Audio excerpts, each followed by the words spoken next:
हरे कृष्ण। वेदों में वर्णन प्राप्त होता है, पुरुषोत्तम मासाय देवतां पुरुषोत्तम तस्मात् संपूजेत भक्त्या श्रद्धाय पुरुषोत्तमम्। इसका अर्थ है कि पुरुषोत्तम महीने में संपूर्ण श्रद्धा के साथ भगवान पुरुषोत्तम की पूजा की जाती है और ऐसा करने से भगवान साक्षात अपनी और श्रीमती राधा रानी की सेवा में उन्हें नियुक्त करते हैं। ये वही अधिक मास है जिसे परम भगवान श्री विष्णु की विशेष कृपा प्राप्त हुई है और इसलिए इस मास में किया गया कोई भी आध्यात्मिक कार्य जैसे कि हरि नाम जप, तपस्या, दान, श्रवण और कीर्तन मनुष्य को अनेक गुना अधिक फल प्रदान करता है। और जब ऐसे पवित्र मास में भी भगवान की प्रिया एकादशी तिथि आए फिर तो कहना ही क्या। तो बस ऐसे ही परम मंगलकारी अधिक मास विशेष एकादशी तिथि का आगमन हो रहा है और ये तिथि है पुरुषोत्तम मास विशेष परमा एकादशी, जो कि अधिक मास के कृष्ण पक्ष में आती है। इस बार ये एकादशी तिथि आ रही है 12 अगस्त 2023 शनिवार के दिन। तो चलिए इस परम मंगला परमा एकादशी तिथि के उपलक्ष्य में हम एकादशी की महिमा वर्णन करती हुई एक कथा का श्रवण करते हैं। एक समय भगवान के शुद्ध भक्त नारद मुनि भगवान के दिव्य नामों का उच्चारण करते हुए संपूर्ण ब्रह्मांड में भ्रमण कर रहे थे। कभी कभी वे पृथ्वी पर आकर हरिनाम के उपदेश द्वारा बद्ध जीवों का उद्धार भी करते हैं। इस प्रकार करते हुए उन्होंने एक बात देखी कि जो भी मनुष्य एकादशी तिथि का पालन कर रहे थे वे सभी जीवन के अंत में भगवान के धाम को प्राप्त करते थे। अब ये देखकर नारद मुनि को भी बड़ी प्रसन्नता हो रही थी, लेकिन एकादशी तिथि की इतनी महिमा को देखकर उनके मन में इसके विषय में अधिक जानने की जिज्ञासा भी प्रकट हुई। इसलिए अपनी इस ज्ञान पिपासा को संतुष्ट करने हेतु वे सीधे पहुँचे अपने परम आराध्य भगवान श्री हरि के धाम क्षीर सागर में। वहाँ जाकर उन्होंने सर्वप्रथम भगवान श्री विष्णु को अनेक प्रार्थनाएं अर्पित की। भगवान के गुणगान द्वारा उन्हें प्रसन्न करने के बाद नारद मुनि ने हाथ जोड़कर भगवान नारायण से पूछा, हे प्रभु, हे जगत नियंता, मैं जानता हूँ कि सभी व्रतों में सर्वश्रेष्ठ है एकादशी व्रत और ये वही तिथि है जो आपको सर्वाधिक प्रिय है। इसका श्रद्धा, निष्ठा और नियम पूर्वक पालन करने वाला मनुष्य निसंदेह आपके धाम में प्रवेश प्राप्त करता है। लेकिन जब मैं ये देखता हूँ तो मेरे मन में इस एकादशी तिथि के विषय में और अधिक जानने की जिज्ञासा उठती है। हे प्रभु, मेरे ऊपर अपनी कृपा करें और मुझे एकादशी तिथि के महात्म्य का संपूर्ण वर्णन करें। नारद मुनि के इस जगत कल्याण हेतु पूछे गए प्रश्न को सुनकर भगवान विष्णु अत्यंत प्रसन्न हुए।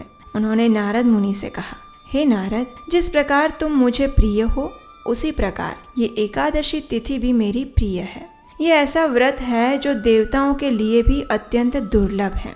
ये श्री कृष्ण प्रेम का जनक और सभी तपस्वियों का सर्वश्रेष्ठ तप है। जिस प्रकार देवताओं में श्री कृष्ण, वर्णों में ब्राह्मण तथा वैष्णवों में भगवान शिव श्रेष्ठ हैं, उसी प्रकार सभी व्रतों में ये एकादशी व्रत सर्वश्रेष्ठ है। यह व्रत चारों वर्णों के लिए एक समान रूप से सदा ही पालनीय है। यतियों, वैष्णवों और ब्राह्मणों को इस व्रत का पालन अवश्य करना चाहिए। हे नारद, ये सत्य है कि ब्रह्म हत्या इत्यादि जैसे सभी पाप एकादशी के दिन अन्न का आश्रय ग्रहण करते हैं। इसलिए जो मंद बुद्धि मनुष्य एकादशी के दिन ऐसे अन्न और चावल युक्त भोजन करता है वह इन सभी पापों का भक्षण करता है और इस संसार में अत्यंत पातकी माना गया है।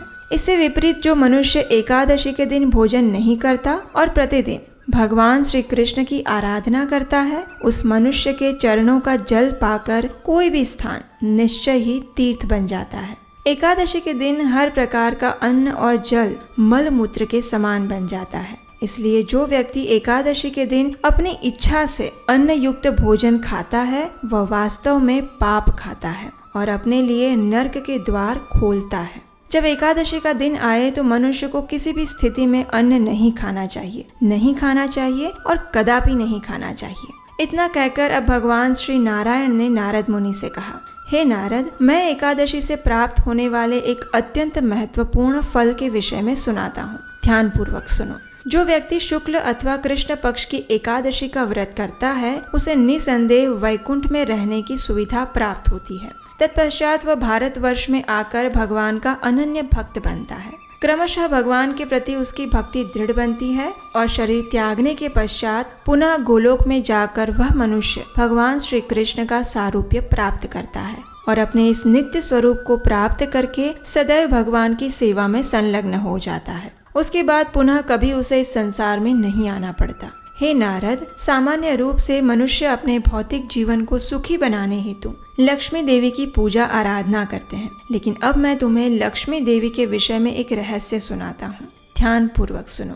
वास्तव में जिस स्थान पर वैष्णवों और मेरे भक्तों की निंदा होती है, वह स्थान और निंदा करने वाले लोगों के ऊपर लक्ष्मी देवी अत्यंत क्रोधित होती है, अतः वे उस स्थान में वास नहीं करती। जो मनुष्य मेरी उपासना नहीं करता और एकादशी तथा जन्माष्टमी तिथि आने पर अन्न युक्त भोजन चावल खाता है, उस मूर्ख व्यक्ति के घर से भी लक्ष्मी देवी चली जाती है। लेकिन इस संसार में धन और ऐश्वर्य के पीछे भागने वाला मंद बुद्धि मनुष्य इस बात को नहीं जानता। इसलिए जो मनुष्य लक्ष्मी देवी को प्रसन्न करना चाहते हैं, उसे भी मेरी प्रिय इस परम मंगलकारी एकादशी तिथि का नियम पूर्वक पालन अवश्य करना चाहिए।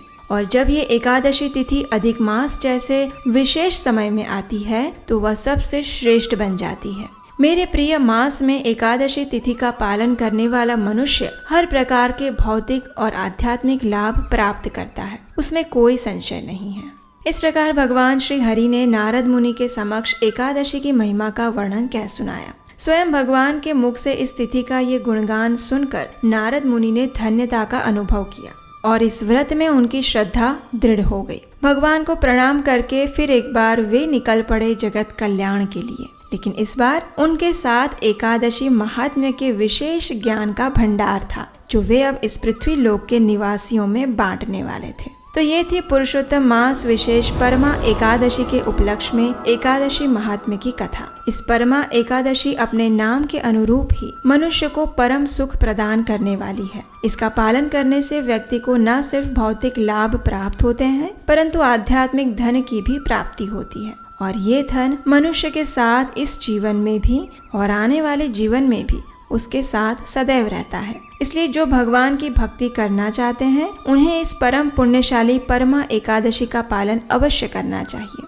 इस व्रत के पालन हेतु व्यक्ति को एकादशी के दिन प्रातः ब्रह्म मुहूर्त में उठकर भगवान की मंगला आरती करनी चाहिए और तुलसी पूजा करनी चाहिए। इस दिन व्यक्ति को किसी भी प्रकार का अन्न जैसे कि गेहूं, दाल, चावल इत्यादि का भोजन नहीं करना चाहिए। संभव है तो संपूर्ण उपवास का पालन करना चाहिए और अधिक से अधिक मात्रा में हरे कृष्ण महामंत्र यानी हरे कृष्ण कृष्ण कृष्ण हरे हरे, हरे राम राम राम हरे हरे, इस महामंत्र का निर्धारित संख्या में अधिक से अधिक जप करना चाहिए। वैष्णवों की सेवा करनी चाहिए और द्वादशी आने पर पारण के समय अपनी क्षमता अनुसार सुपात्र व्यक्ति को दान देना चाहिए। तो चलिए इस वर्ष के पुरुषोत्तम मास की अंतिम और अत्यंत विशेष इस परमा एकादशी का श्रद्धा और नियम पूर्वक पालन करते हैं और अपनी कृष्ण भावनामय यात्रा में अग्रसर होते हैं। हरे कृष्णा।